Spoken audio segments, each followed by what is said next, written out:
नमस्कार।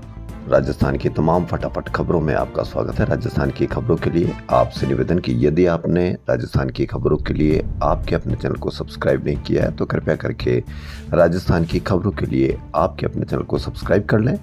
आप सब्सक्राइब करते हैं तो हमें हिम्मत होती है सही और सच्ची खबरें आप तक पहुंचाने की, वरना मीडिया में किस तरह की खबरें आपको दिखाई जाती है यह आप भली भांति जानते हैं। सुप्रीम कोर्ट में जूता फेंकने की कोशिश के प्रयास में एक वकील को गिरफ्तार करके उस पर उदारता दिखाई गई। यदि यही वकील कहीं दूसरा होता तो क्या यही उदारता दिखाई जाती? यही मीडिया का खेल आपको समझना है। इससे ही एक ज़ॉम्बी पैदा किए जा रहे हैं। तो क्या है आज की बड़ी खबरें राजस्थान से। एसएमएस अस्पताल के ट्रॉमा सेंटर के आईसीयू में रविवार देर रात लगी आग में मरने वालों की संख्या 8 पहुंच गई है। जी हां, पहले जर्जर स्कूल देखे, जर्जर स्कूल में बच्चों के हादसे में मौत देखी, अब जर्जर अस्पताल देखेंगे, लेकिन होगा वही जो आप देखते आए हैं। इनमें 3 महिलाएं भी है। इससे पहले अस्पताल अधीक्षक डॉक्टर सुशील भाटी ने दावा किया था कि आग से एक भी मरीज की जान नहीं गई। सभी मरीजों की हालत बेहद गंभीर थी। शिफ्ट करने के दौरान इन सभी की मौत हुई।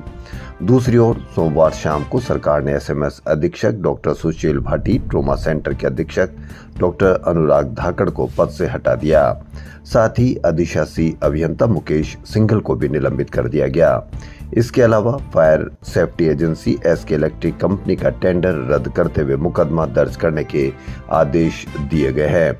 एसके इलेक्ट्रिक कंपनी का टेंडर रद्द किया, मुकदमा दर्ज किया, लेकिन आप इस पर अवश्य नजर रखें कि एसके इलेक्ट्रिक कंपनी कहीं दूसरे नाम से तो टेंडर वापस हासिल नहीं कर लेती है, या मुकदमा दर्ज करे तो कितनी जल्दी से जल्दी उसके खिलाफ कार्रवाई की जा सके और उसके खिलाफ तुरंत इतनी बड़ी कार्रवाई की जा सके कि जो भी अस्पतालों में ये टेंडर लेते हैं वह तुरंत इस पर कार्रवाई हो और तुरंत जांच करें कि कहीं कोई गड़बड़ तो नहीं है।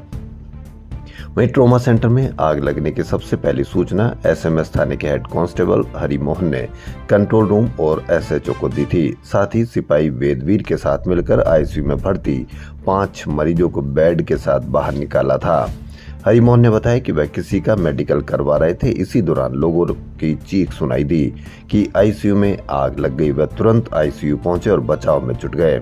इस दौरान खुद भी बेहोश हो गए। थाने के स्टाफ ने उन्हें भर्ती कराया। इधर कांस्टेबल वेदवीर ने बताया कि हरिमोहन का फोन आते ही वो ट्रॉमा सेंटर पहुंच गए। वहां धुएं का भवंडर था। परिजन मरीजों को ट्रॉली और बेड के साथ लेकर भाग रहे थे। सबसे पहले धुआं निकालने के लिए उन्होंने खिड़कियों के शीशे तोड़े, फिर मरीजों को लेकर भागे। इस दौरान धुएं से तबीयत भी खराब हो गई। तो अब आप जर्जर अस्पताल देखेंगे, इलेक्ट्रिक की कमियां देखेंगे, लेकिन कुछ समय बाद कोई नया केस, नया कांड और फिर आप उस पर शिफ्ट हो जाएंगे, क्योंकि मीडिया ने अब आपके लिए बहुत मेहनत की है। मीडिया ही बताएगा अब आपको कहां गुस्सा दिखाना है। आपके बच्चा बेरोजगार हो, लेकिन अब आपको गुस्सा नहीं दिखाना है। आपको अस्पताल में व्यवस्थाएं सही नहीं मिलती, लेकिन आपको गुस्सा नहीं दिखाना है। आपको कहां गुस्सा दिखाना है ये मीडिया अब डिसाइड करता है। वहीं घटना के 18 घंटे बाद पहुंचे चिकित्सा मंत्री। न्यायाधीश की कार में सवार युवकों ने फौजी की गाड़ी को टक्कर मारी, पुलिस से मारपीट। अलवर में तैनात न्यायाधीश की लाइसेंसी पिस्टल कार में मिली। जी हां, बड़ी खबर भास्कर की। जेएलएन मार्ग पर रविवार देर रात 2:40 पर तेज रफ्तार न्यायाधीश की पट्टी लगी कार ने फौजी की गाड़ी को टक्कर मार दी। इसके बाद अनियंत्रित कार डिवाइडर से टकरा गई। गनीमत रही कि हादसे में किसी को चोट नहीं लगी। पड़ताल में सामने आया कि कार जज के नाम शिप्रापत मानसरोवर के नाम पर है, जो घटना के दौरान कार में मौजूद नहीं थी। न्यायाधीश की कार में सवार युवक मौके पर पहुंची पुलिस से ही अभद्रता करते हुए उलझने लगे। उनसे धक्का मुक्की और मारपीट तक की मामला बढ़ा तो पुलिस कर्मियों ने सभी को गाड़ी में बैठा लिया। इतने पर भी युवक पुलिस की एक सुनने को तैयार नहीं थे। बोले, बताएंगे तुमको कि हम कौन है। जी हां, न्यायाधीश की कार। इसके बाद सभी को मालवीय नगर थाने ले जाया गया, जहां से खाना पूर्ति करने के बाद सभी युवकों को छोड़ दिया गया। यानी पुलिस को भी पता लग गया कि वो कौन है, और शायद इसलिए छोड़ा या किस लिए छोड़ा आप अवश्य कमेंट करके बताएं। कांग्रेस के वरिष्ठ नेता और पूर्व मंत्री भरत सिंह कुंदनपुर का सोमवार की रात को निधन हो गया। वे पिछले कई दिनों से बीमार थे और जयपुर एसएमएस हॉस्पिटल में उनका इलाज चल रहा था। वहीं उन्होंने अंतिम सांस ली। कांग्रेस देहात जिलाध्यक्ष भानु प्रताप सिंह ने बताया कि उनका अंतिम संस्कार मंगलवार को दोपहर में उनके पैतृक निवास स्थान सांगोद के निकट कुंदनपुर में किया जाएगा। मानसून विदा होने के बाद भी अक्टूबर में चौमासे बारिश की झड़ी लगी है। सीकर, जयपुर, कोटा, अलवर, चूरू सहित 1 दर्जन से अधिक शहरों में तेज बारिश का दौर चला। सीकर में 69, चित्तौड़गढ़ में 100, हनुमानगढ़ में 67, कोटा में 36, अलवर में 36, चूरू में 25 मिलीमीटर बारिश हुई। तेज बारिश के चलते जयपुर, सीकर शहर में मुख्य इलाकों में जल भराव होने से परेशानी हुई। बीकानेर में ओले गिरे। पोस्ट मानसून से ज्यादातर शहरों का पारा 8 से 11 डिग्री तक लुढ़क गया। दिन में सर्दी का एहसास होने लगा। 15 शहरों में अधिकतम पारा 30 डिग्री से नीचे आ गया। वहीं पश्चिमी विक्षोभ का असर जयपुर, बीकानेर, भरतपुर, कोटा, अजमेर, जोधपुर, उदयपुर संभाग में सबसे ज्यादा रहा। कई जिलों में 30 से 40 किलोमीटर प्रति घंटे की रफ्तार से हवा चलने से जनजीवन अस्त व्यस्त हो गया। उत्तर भारत पर एक्टिव हुए वेस्टर्न डिस्टर्बेंस और बंगाल की खाड़ी में बने सिस्टम के असर से बारिश हो रही है। इस सिस्टम का असर अगले 24 घंटे रहेगा। इसके बाद बुधवार से राज्य के अधिकांश भागों में बारिश की गतिविधियों में कमी आएगी। अगले 1 सप्ताह के दौरान अधिकांश भागों में मौसम मुख्यतः शुष्क रहने की संभावना है और पारा बढ़ोतरी का अनुमान है। ग्लोबल मार्केट में कीमतें लगातार बढ़ने के चलते सोमवार को सोना भी 1,22,300 रुपए प्रति 10 ग्राम के रिकॉर्ड स्तर पर पहुंच गया। इससे 10 ग्राम जेवराती सोने की कीमत 1,14,100 रुपए हो गई। इसका अर्थ ये हुआ कि न तो आप मंगलसूत्र बनवा सकते हैं, न ही कोई उसको चुरा सकता है।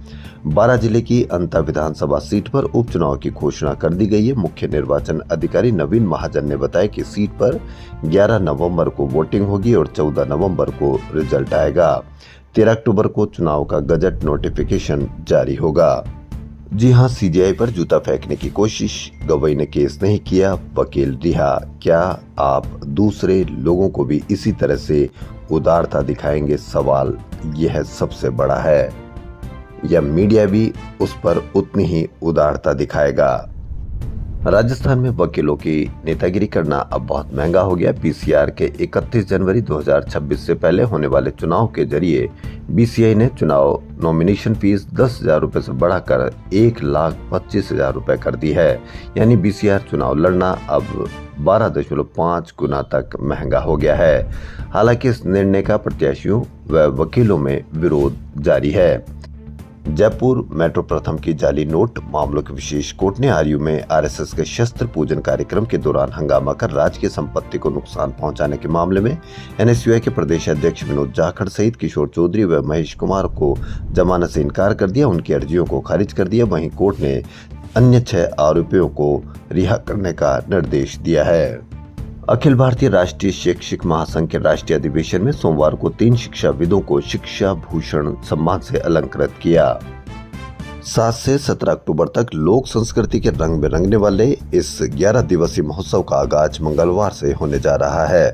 जवाहर कला केंद्र जयपुर में आयोजित होने जा रहे 28वें लोक रंग महोत्सव में राष्ट्रीय लोक नृत्य समारोह और राष्ट्रीय हस्तशिल्प मेला आयोजित होगा। विभिन्न राज्यों के 2,500 से अधिक कलाकार अपने क्षेत्र की लोक कलाओं को प्रस्तुत करेंगे। कला, साहित्य, संस्कृति, पर्यटन एवं पुरातत्व विभाग के प्रमुख शासन सचिव राजेश यादव ने सोमवार को लोक रंग के पोस्टर का विमोचन किया। ट्रोमा सेंटर में आगजनी की घटना पर पूर्व सीएम अशोक गहलोत, नेता प्रतिपक्ष टीकाराम जूली, पीसीसी चीफ गोविंद सिंह डोटासरा व कांग्रेस के कई नेता अस्पताल पहुंचे। ट्रोमा सेंटर आईसीयू में हुए अग्निकांड की जानकारी ली। गहलोत बोले, ये बेहद अफसोसजनक है। मुख्यमंत्री को संवेदनशीलता दिखाते हुए परिजनों से बात कर संतुष्ट करना चाहिए। पीड़ितों को न्याय के लिए एक न्यायिक आयोग का गठन करना चाहिए। जूली बोले कि सरकार की लापरवाही है और चिकित्सा मंत्री इस्तीफा दे। वहीं ट्रोमा सेंटर में भर्ती मरीजों के परिजनों ने प्रशासन को समय रहते सूचना दी थी, लेकिन किसी ने सुनवाई नहीं की। अब अस्पताल प्रशासन ये नहीं कह सकता कि टेक्निकल फेलियर था। अब ये तय करना पड़ेगा कि जिम्मेदार कौन है। यह सब बहुत ज्यादा तनाव देने वाला है। सरकार को जल्द कार्रवाई करनी पड़ेगी। वहीं मुख्यमंत्री भजनलाल शर्मा ने सवाई मानसिंह अस्पताल के ट्रोमा सेंटर में आग लगने की घटना को बहुत ही दुखद बताया। उन्होंने कहा कि इस घटना ने सभी को व्यथित किया है। इससे पूर्व मुख्यमंत्री आधी रात को घटना स्थल पर पहुंचे। प्रभावितों को हर संभव राहत देने के निर्देश दिए। वहीं ट्रॉमा सेंटर के बाहर आरएलपी कार्यकर्ताओं ने धरना दिया। पुलिस ने डॉक्टर श्रवण सहित 3 कार्यकर्ताओं को गिरफ्तार किया। प्रदर्शन के दौरान उनके साथ कुछ मृतकों के परिजन भी थे। कार्यकर्ताओं ने सरकार के खिलाफ नारेबाजी करते हुए परिजनों को मुआवजा देने की मांग की। पुलिस ने कार्यकर्ताओं को धरना स्थल से जबरन उठा लिया। इसके बाद कुछ और युवा मौके पर पहुंचे। इस दौरान गृह राज्य मंत्री जवाहर सिंह बेडम भी मौजूद थे। आरएलपी प्रमुख सांसद हनुमान बेनीवाल अस्पताल पहुंचकर घटनास्थल का निरीक्षण किया। उन्होंने मृतकों के आश्रितों के लिए 1-1 करोड़ रुपए की सहायता राशि की मांग उठाई। राजस्थान हाईकोर्ट ने अदालती आदेश का पालन नहीं करने पर प्रमुख गृह सचिव, police commissioner Jaipur Biju George Joseph व कोतवाली एसीपी अनूप सिंह को अवमानना नोटिस जारी कर 2 सप्ताह में जवाब देने के लिए कहा है। वहीं गांधीनगर थाने में छात्रों से मारपीट मामले में आरएसएस कार्यकर्ताओं के खिलाफ चिरदानी पिपाड़ निवासी रविंद्र मेघवाल ने केस दर्ज करवाया है। जांच एसीपी गांधीनगर को सौंपी है। पीड़ित ने पुलिस को बताया कि 30 सितंबर से 5 अक्टूबर तक छात्रों का प्रदर्शन चल रहा था। आरएसएस कार्यकर्ता और पुलिस ने विरोध कर रहे छात्रों के साथ मारपीट की। इनमें भारत भूषण यादव, तेजपाल यादव, प्रहलाद गुर्जर, कमलेश शर्मा, अंकित मंगल, संजय चेची व अनिल शर्मा को नामजद किया है। भास्कर की बड़ी खबर। जैसा कि अंदेशा था कि राजस्थान में होने वाले खेलो इंडिया यूनिवर्सिटी गेम्स की तारीखें आगे बढ़ेगी, इसकी सोमवार को पुष्टि भी हो गई। अब यह गेम्स 9 नवंबर के बजाय 24 नवंबर से होंगे। खुद स्पोर्ट्स काउंसिल ने तैयारियों के लिए समय मांगा। स्पोर्ट्स काउंसिल के अध्यक्ष नीरज के पवन ने यह जानकारी दी है। Police commissioner Biju George Joseph ने 4 अलग अलग आदेश निकालकर 21 इंस्पेक्टर व 2 सब इंस्पेक्टर के तबादले कर दिए। 8 थानों के एसएचओ बदले हैं। लंबे समय से रिक्त सीएसटी में सब इंस्पेक्टर को प्रभारी लगाया है। वहीं विभागीय जांच चलने के कारण सिंधी कैंप एसएचओ सुखबीर सिंह और बस्सी एसएचओ महेश शर्मा को लाइन हाजिर किया है। देश के चीफ जस्टिस बीआर गवई सहित एक अन्य साथी जज पर सोमवार को सुप्रीम कोर्ट में सुनवाई के दौरान एक अधिवक्ता की ओर से जूता फेंकने के प्रयास करने की ऑल इंडिया जजेज एसोसिएशन ने घोर निंदा करते हुए इसके खिलाफ प्रस्ताव पारित किया है। राष्ट्रीय आयुर्वेद संस्थान के शालाक्य तंत्र विभाग की ओर से शालाक्य संबोधिनी विषय पर 6 दिवसीय सतत चिकित्सा शिक्षा का सोमवार को शुभारंभ हुआ। कार्यक्रम 11 अक्टूबर तक चलेगा। ज्वाइंट वर्किंग कमेटी की ओर से मंगलवार सुबह 10 बजे से शहीद स्मारक पर धरना दिया जाएगा। इससे नर्सिंग के छात्र छात्राओं की समस्याओं के समाधान की मांग उठाई जाएगी। इस दौरान नर्सिंग ऑफिसर भर्ती केवल लिखित परीक्षा के आधार पर कराने और स्टाइपेंड देने सहित कई मांगे उठाई जाएगी। कमेटी सदस्यों ने बताया कि मेरिट बोनस को हटाकर भर्ती प्रक्रिया को निष्पक्ष और योग्यता आधारित बनाया जाए। इन पदों पर 15 साल पहले पेपर के माध्यम से भर्ती हुई थी। अब फिर से पेपर के जरिए लिखित परीक्षा से ही भर्ती की जाए। इसके अलावा नर्सिंग छात्रों को उनकी पढ़ाई और प्रशिक्षण के दौरान 13,150 रुपए प्रति माह का स्टाइपेंड प्रदान किया जाए, ताकि वह अपनी शिक्षा को आर्थिक बाधाओं के बिना पूरा कर सके। राज्य कर्मचारी संयुक्त महासंघ की ओर से विभिन्न कैडर के कर्मचारियों के 11 सूत्री मांगों के समर्थन में संघर्ष चेतना आंदोलन का दूसरा चरण सोमवार को धरना प्रदर्शन के साथ पूरा हुआ। महासंघ के प्रदेश अध्यक्ष ने बताया कि सोमवार को सभी जिला मुख्यालयों पर जिला अध्यक्षों के नेतृत्व में बड़ी संख्या में कर्मचारियों ने मुख्यमंत्री व मुख्य सचिव के नाम कलेक्टर्स को ज्ञापन सौंपे और धरना प्रदर्शन किया। राज्य सरकार पर आरोप लगाया कि सरकार लगातार कर्मचारियों की मांगों की उपेक्षा कर रही है। कर्मचारियों एवं शिक्षकों के साथ सौतेला व्यवहार किया जा रहा है। राजस्थान सरकार के करीब 10 लाख कर्मचारियों के विभिन्न कैडर के पदोन्नति के अवसरों में असमानता ने बड़ा विभेद पैदा कर दिया। कुछ कैडर में जितने मूल पद पर कर्मचारी तैनात है, उनमें से न्यूनतम 12% से 35% तक कर्मचारियों का ही प्रमोशन संभव है, जबकि कुछ कैडर की स्थिति यह है कि जितने मूल पदों पर कर्मचारी है, उससे ज्यादा उनके लिए पदोन्नति के पद बना दिए गए हैं। पदोन्नति नहीं देने के बावजूद सरकार कर्मचारियों को वेतनमान तो बढ़ाकर दे रही है, लेकिन पद नहीं दे रही। सरकार के सिस्टम का आलम यह है कि ऐसी बड़ी विसंगति पर किसी भी अधिकारी की नजर आज तक नहीं पड़ी है। ये भास्कर की बड़ी खबर। वहीं राजस्थान विश्वविद्यालय में शस्त्र पूजन करने के कार्यक्रम का विरोध कर रहे एनएसयूआई के छात्रों पर हथियारों से हमला करने और एनएसयूआई के प्रदेश अध्यक्ष विनोद जाखड़, महेश चौधरी, राम सिंह सामोता सहित अनेक छात्रों को पुलिस द्वारा गंभीर धाराओं में गिरफ्तार करने तथा छात्रों की ओर से प्रस्तुत शिकायत पर एफआईआर दर्ज नहीं करने के मुद्दे पर राजस्थान प्रदेश कांग्रेस कमेटी के अध्यक्ष गोविंद सिंह डोटासरा, नेता प्रतिपक्ष टीकाराम जूली तथा एनएसयूआई के राष्ट्रीय अध्यक्ष वरुण चौधरी ने सोमवार को जयपुर में पुलिस मुख्यालय पर पुलिस महानिदेशक से मुलाकात की। उन्होंने एनएसयूआई के छात्रों के अधिकारों का दमन करने पर विरोध प्रकट किया। कांग्रेस आलाकमान ने बिहार विधानसभा चुनाव को लेकर पूर्व सीएम अशोक गहलोत को वरिष्ठ पर्यवेक्षक नियुक्त किया है। उनके साथ छत्तीसगढ़ के पूर्व सीएम भूपेश बघेल, वरिष्ठ नेता रंजन चौधरी को भी एआईसीसी सीनियर ऑब्जर्वर बनाया गया है। खाद्य विभाग ने गत वर्ष 1 नवंबर को गिव अप अभियान चलाया था। इस अभियान में खाद्य सुरक्षा सूची में अपात्रों को हटाने पर काम हुआ था। अब तक 25 लाख से ज्यादा लोगों ने स्वेच्छा से राशन पाने की सूची में नाम हटवाया है। कोटा के रानपुर में एक उद्योग पर सोमवार को 1450 किलो सोडियम हाइड्रोसल्फाइड मिला। यह रसायन खाद्य पदार्थों में पूरी तरह से प्रतिबंधित है। राजस्थान की तमाम फटाफट खबरों में फिलहाल इतना ही। यदि आपको राजस्थान की खबरें पसंद आ रही तो आपके अपने चैनल को सब्सक्राइब करना ना भूलें। धन्यवाद।